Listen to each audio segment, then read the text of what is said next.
5 taon ng full-time housewife si Leia Ramos. Mula nang isilang ang kanilang bunso na si Mika, nagdesisyon siyang iwan ang trabaho sa accounting firm para tutukan ng pag-aalaga sa mga anak. Sa unang taon, masaya siya. Ramdam niya ang suporta ni Arnold. Pero habang lumilipas ang mga taon, tila nababawasan ang halaga niya sa paningin ng asawa. 5:00 pa lang ng umaga, gising na si Leia. Tahimik siyang bumangon. Nagpakulo ng tubig para sa kape ni Arnold, sabay salang ng sinaing. Habang inaasikaso ang almusal, pinupunasan na rin niya ang mesa. Inaayos ang gamit ng mga bata at sinisilip kung may mga assignment pa si Kian na hindi pa nagagawa. Habang ang buong bahay ay payapa pa, siya'y abala na. Pagkagising ni Arnold, nakaupo na ito sa mesa at nagkakape. Hindi man lang tumingin kay Leia. Hindi na bago sa kanya yun. Minsan, hindi na siya napapansin. Anong ulam?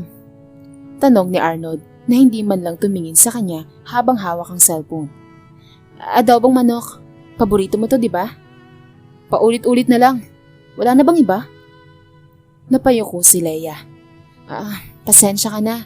Hindi pa kasi ako nakapamili kahapon eh. Wala pang budget. Hindi na ito sumagot. Kumain ng tahimik, tapos ay tumayo at umalis. Isang halik man lang sa pisngi ay wala. Sa halip, narinig pa niya ang mahinang bulong ng asawa. Sarap ng buhay nito. Tagahintay lang ng sweldo. Masakit man, ngunit tinitiis niya. Para sa mga anak at para hindi masira ang pamilya nila. Pagkatapos ng almusal, hinatid na niya sa eskwelahan si Kian at inasikaso si Mika sa bahay. Pagkatapos nun, nilabhan ang mga uniform ng mga bata, sinabon ang CR, pinunasan ng mga bintana at muling naglinis sa kusina. Tanghali na nang makaupo siya sandali. Isang instant noodles ang kanyang tanghalian. Habang kumakain, naiisip niya, ganito na lang ba ako habang buhay? Isang dating kaibigan nag-message sa kanya sa Facebook. Leia, kamusta ka na? Grabe, napapansin ko di ka na nagpapakita. Miss na kita. Kape naman tayo minsan. Ngumiti si Leia. Isa si Mayet sa mga kaibigan niya noon sa trabaho. Masayahin, palaban at walang inuurungan. Busy sa bahay eh. Di na ako nakakalabas. Maybe next time. Sige, pero kung kailangan mo ng kausap, andito lang ako ha. Na-touch si Leia.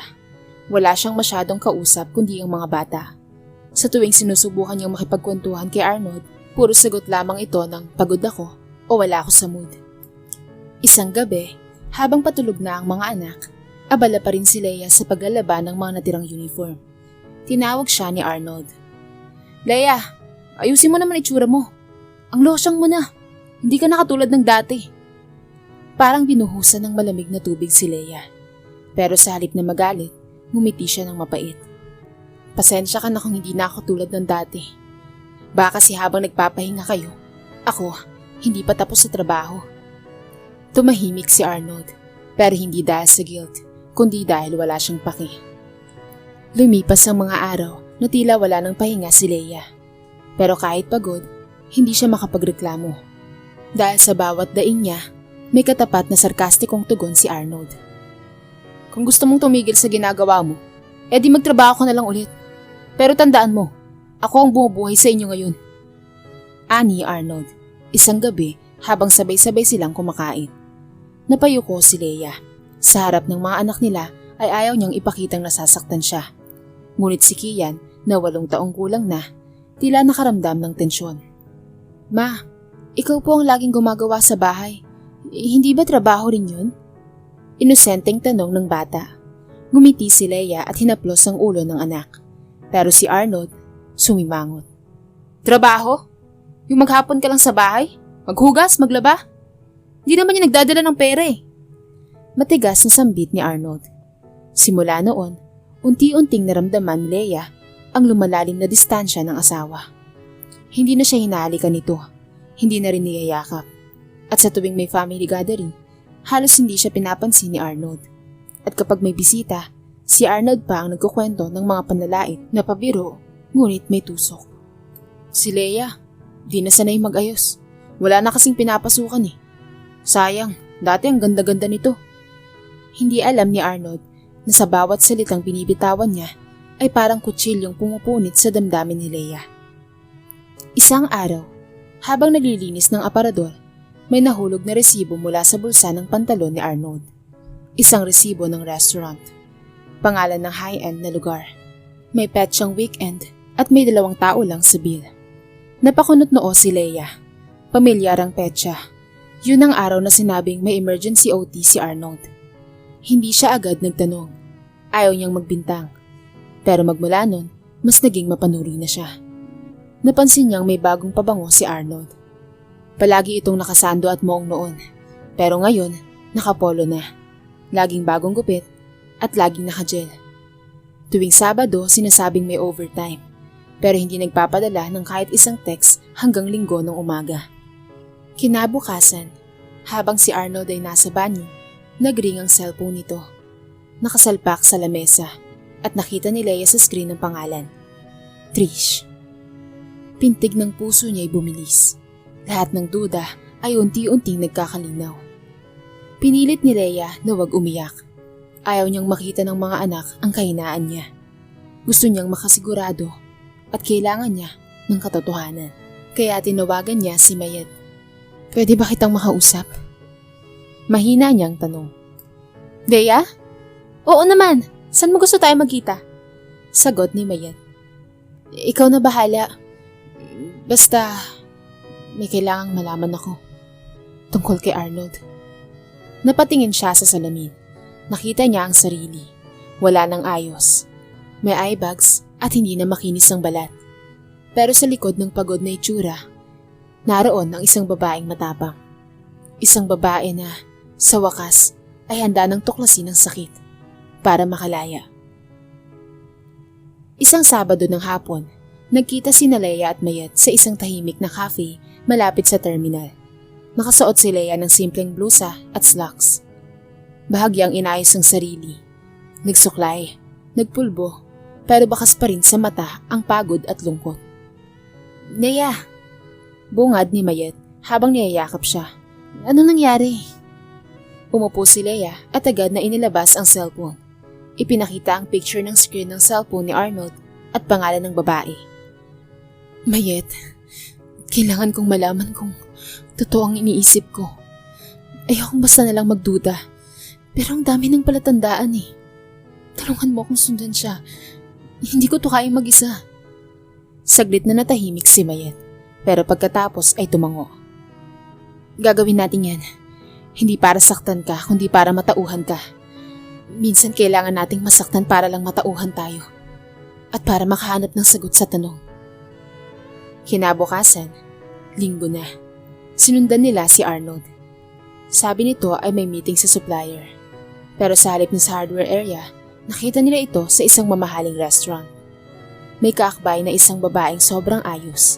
Maputi, naka-tube dress, at may malaking hikaw. Mula sa kotse nila Mayet, malinaw ang bawat kilos. Nagkiss pa nga sa pisngi ang dalawa habang nagtatawanan. Hindi na kinaya pa ni Leia ang nakikita niya. Tila gumuho ang mundo niya. Nang mga sandaling iyon, lahat ng sakripisyong inalay niya ay tila wala lang. Hindi niya mapigilan ng pagluha. Napayuko siya sa sasakyan ni Mayet habang tahimik itong nag-abot ng tissue. Hindi lang pala ako hindi sapat, Mayet.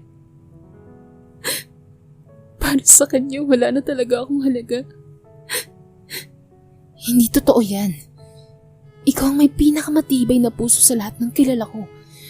Pero ngayon, kailangan mong maging matatag. Kasi hindi lang sarili mo ang dala mo. May Kian at Mika ka. Umuwi si Leia, na pilit kinakalma ang sarili. Pinagmasdan niya ang kanyang mga anak na natutulog. Mga inosente, walang kamalay-malay sa sakit ng kanilang ina. Kinabukasan, hinarap ni Leia si Arnold. Arnold, saan ka galing kahapon? Diretsyong tanong niya. Meeting nga. Di ba sinabi ko na sa'yo, may supplier kami sa Pasig? Talaga? Meeting ba ang tawag mo sa pakipag-date kay Trish? Mariing sabi ni Leia habang pinapakita ang litrato mula sa cellphone ni Mayet. Napatigil si Arnold. Leia, Hindi mo naiintindihan. Anong hindi ko naiintindihan? Habang ako hindi pa tapos maglaba, ikaw ay nagpapakasarap sa ibang babae. Habang wala na akong tulog sa pag-aalaga sa mga anak natin, ikaw ay abala sa pagpapabango para sa kanya? Tumahimik si Arnold. Wala na siyang maidahilan. Alam mo ang pinakamasakit? Hindi yung may iba ka. Ang mas masakit ay ang ginawa mong wala akong silbi. Ilang saglit ang lumipas bago nagsalita si Arnold. Tignan mo naman sarili mo, Leia. Hindi ka na kagaya ng dati. Ang losyang mo na. Wala ka nang dating. Ikaw rin ang may kasalanan nito. Tila sinampal si Leia ng paulit-ulit. Sa loob ng puso niya, tuluyan nang namatay ang natitirang pagmamahal. Hindi na muling nag-usap sina Leia at Arnold ng maayos matapos ang mainit nilang pagtatalo. Sa bawat araw na lumilipas, palamig ng palamig ang pagsasama nila. Sa halip na ayusin, lalong naging bastos at malamig si Arnold. Nagiging madalas na ang pag-uwi nito ng madaling araw. Minsan ay may amoy alak. Minsan naman ay may bakas ng lipstick sa kwelyo ng polo. Isang gabi, habang natutulog na ang mga bata, tahimik na nag-impake si Leia ng kaunting damit. Isiniksik niya sa isang lumang backpack ang ilang pares ng damit para sa kanya at sa kanyang mga anak. Bawat tiklop ng damit ay may kasamang luha, takot at pangambang hindi niya alam kung saan siya pupunta. Kinabukasan, habang nasa trabaho si Arnold, maaga siyang umalis kasama sina Kian at Mika. Walang iniwang sulat, wala nang paliwanag. Dahil para saan pa, hindi na rin naman siya panapakinggan. Saan ka pupunta niyan? Tanong ni Mayet nang tawagan siya ni Leia. Wala akong tiyak na pupuntahan. Basta, ayoko nang manatili sa bahay kung saan wala akong halaga. Sagot ni Leia sa pagitan ng luha. Agad siyang pinasundo ni Mayet. Inalok siya nitong makituloy muna sa maliit niyang apartment. Doon unang beses ulit nakatulog si Leia ng mahimbing. Hindi dahil wala ng problema, kundi dahil sa wakas malaya na siyang huminga. Ilang araw pagkatapos ng pag-alis, sinubukan ni Arnold siyang tawagan. Pero hindi para humingi ng tawad, kundi para murahin siya. Wala kang karapatang isama ang mga bata. Dapat ako ang may custody sa kanila. Sigaw ni Arnold sa telepono. Hindi na siya sinagot ni Leia. Pinatay niya ang tawag. Tinanggal ang SIM card at napagdesisyonan niyang simulan ng lahat. Kahit mula sa wala. Kinabukasan, naglakas loob siyang bumalik sa dati niyang pinagtatrabahuhan. Ang maliit na accounting firm ni Mr. Sevilla. Leia! Gulat na bati ng matanda nang makita siya. Hindi ko akalaing babalik ka pa rito. Pasensya na po, sir. Pero kung pwede po, kung may bakanting posisyon, kahit assistant lang po, tatanggapin ko po. Natahimik si Mr. Sevilla saglit. Tinitigan si Leia na halatang payat, pagod, ngunit may determinasyon sa mga mata. Hindi ko kailanman kinalimutan ang dedikasyon mo dati. Kung gusto mong bumalik, welcome ka rito. Sa totoo lang, kailangan talaga namin ng experience na tao eh. Naiyak si Leia sa tuwa. Hindi dahil may trabaho na siya, kundi dahil sa unang pagkakataon, sa mahabang panahon, may isang taong naniwala ulit sa kakayahan niya. Habang pauwi, hawak ang maliit na sobre ng initial documents, nitigan niya ang mga anak na tahimik na natutulog sa upuan ng jeep. Hindi ko alam kung saan tayo dadalhin ng tadhana. Pero itong simula ng bago nating buhay. Bulong niya. Pagdating sa bahay ni Mayet, nag-message si Mayet mula sa trabaho. Girl, may nakita akong info tungkol kay Trisha. May asawa na pala yun. Di man lang alam ni Arnold? Napangiti si Leia. Sa isip niya, simula pa lang ito ng tunay na karma. Isang linggo matapos ang tuluyang pag-alis ni Leia, tumambad ang unang dagok kay Arnold. Sa kalagitnaan ng trabaho, bigla siyang pinatawag sa HR office. Bit-bit ng legal department ang isang complaint letter. Formal na reklamo laban sa kanya mula kay Attorney Dexter Soriano, isang abogadong kilala sa husay at tigas ng prinsipyo. Mr. Ramos, mahinahong tawag ng HR. Kayo po ay sinasangkot sa kasang concubinage at destruction of marriage ayon sa reklamo ng Mr. ni Mrs. Tricia Soriano. Ayon po sa mga dokumento, matagal niyo na raw pong karelasyon ng kanyang asawa. Nanlamig si Arnold. Hindi niya alam kung ano ang uunahin. Ang galit, ang takot, o ang kahihiyan. Hindi niya inaakalang ang babaeng kinahuhumalingan niya ay kasal pa pala. At higit sa lahat, asawa ng isang abogadong hindi basta-basta. Hindi ko po alam, sir. Wala siyang sinabing may asawa siya. Sa batas, ignorance is not an excuse, Mr. Ramos. Putol ng HR manager. Bilang kumpanya, we are placing you under preventive suspension while this is investigated. Lumabas si Arnold na parang binagsakan ng langit at lupa.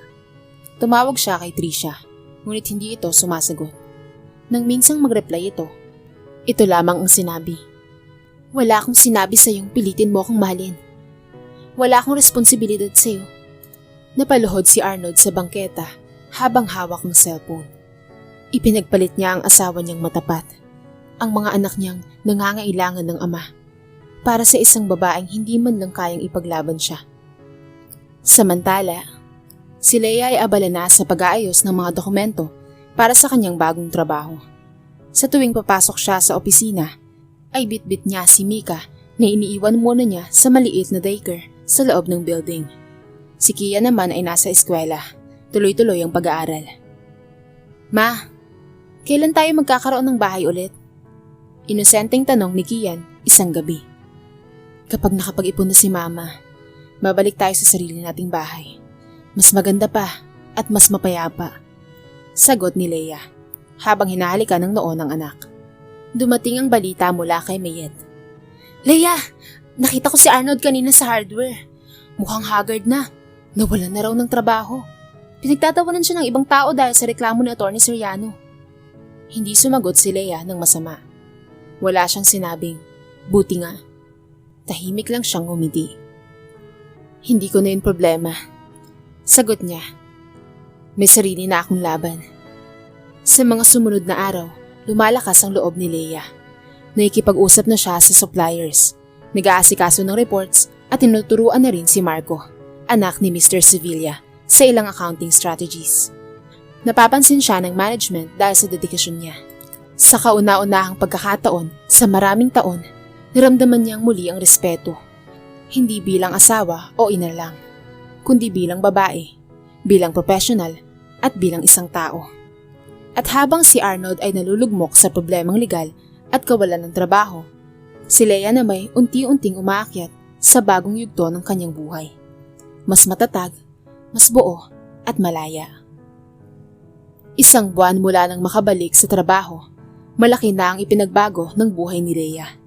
Bagamat hindi pa rin madali, unti-unti na siyang nasasanay sa bagong takbo ng kanyang araw. Gumigising pa rin siya ng maaga, pero hindi na para lang maglaba at magluto. Gumigising siya ngayon bilang isang babaeng may direksyon, isang ina at empleyado na may panibagong laban sa buhay. Sa kumpanya, mabilis siyang napansin ng mga kasamahan dahil sa husay at sipag.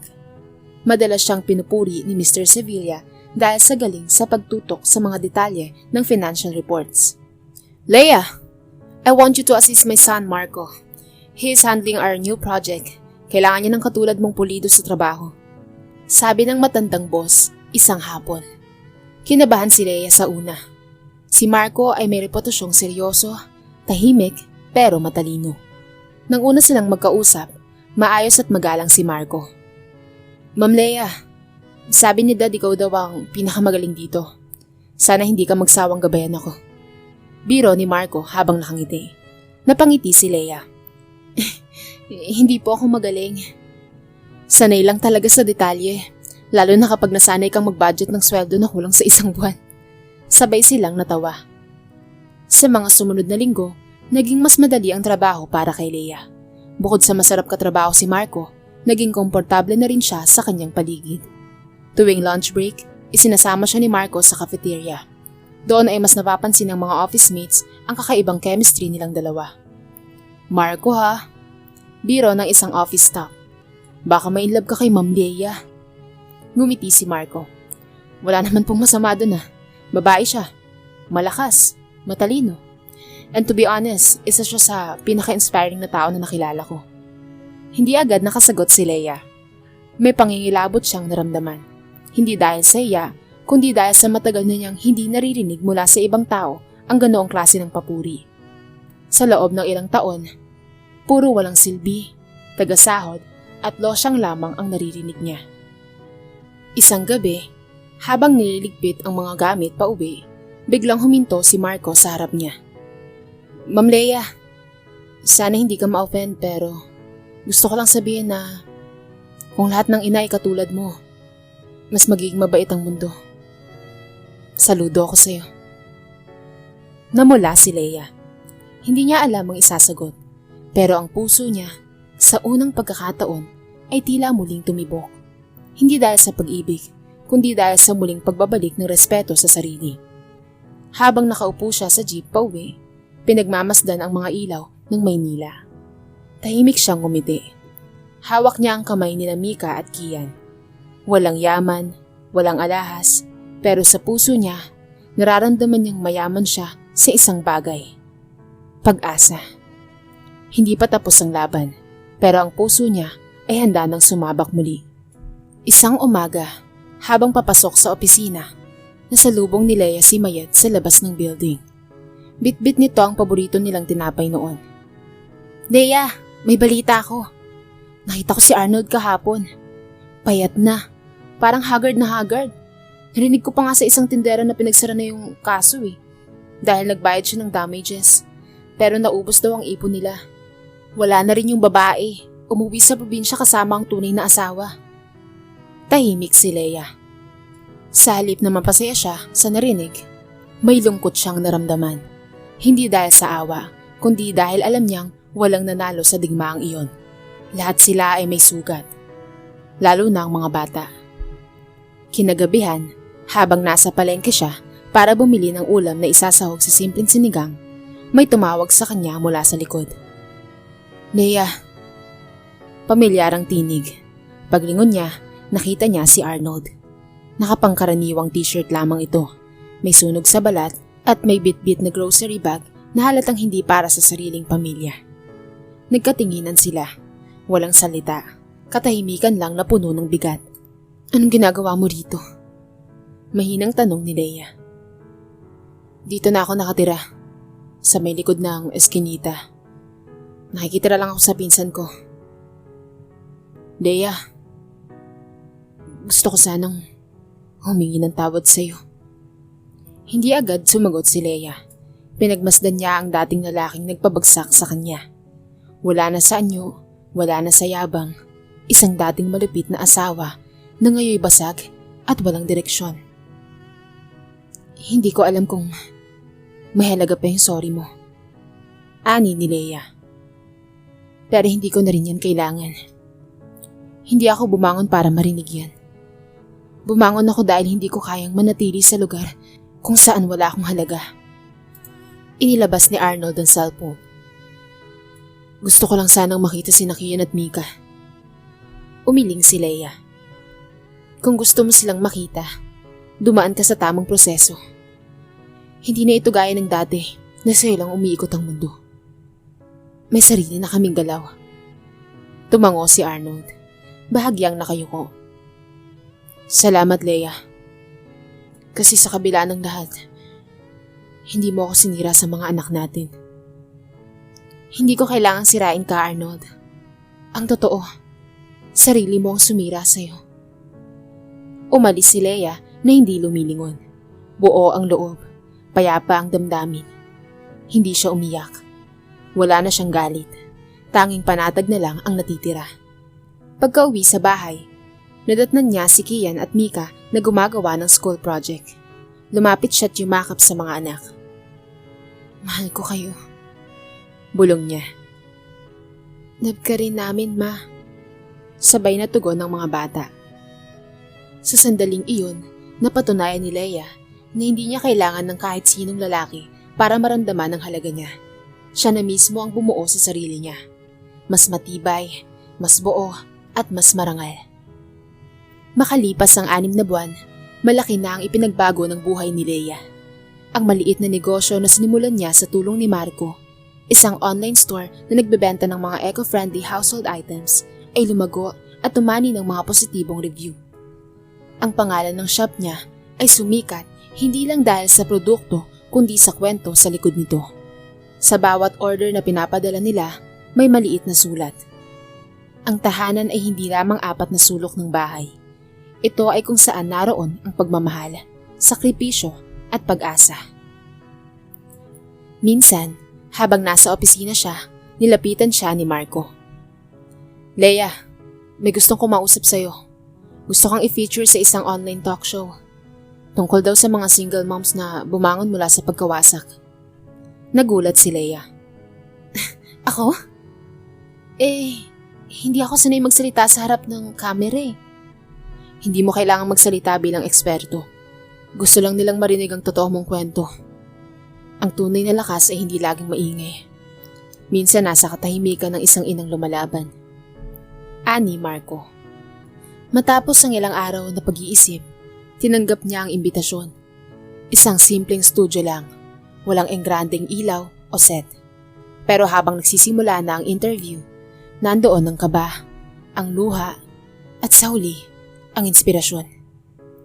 Ma'am Leia, tanong ng host, ano ang pinakamalaking natutunan mo matapos ang lahat ng pinagdaanan mo? Saglit siyang natahimik at saka tumingin sa kamera.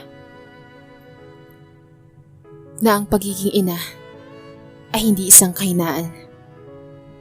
Ang pagiging housewife ay hindi pagiging inutil. At higit sa lahat, ang babae ay hindi dapat minamaliit, kahit kailan. Akala ng iba wala kang ginagawa. Pero sa likod ng bawat malinis na damit, luto sa mesa, at yakap sa gabi, naroon ang puso namin hindi sumusuko. Umabot sa libo-libo ang views ng episode. Maraming babae ang nag-comment, nagpadala ng mensahe, nagsabing na-inspire sila, at si Leia na minsang tinawag na walang silbi, ngayon ay ginagawang modelo ng katatagan.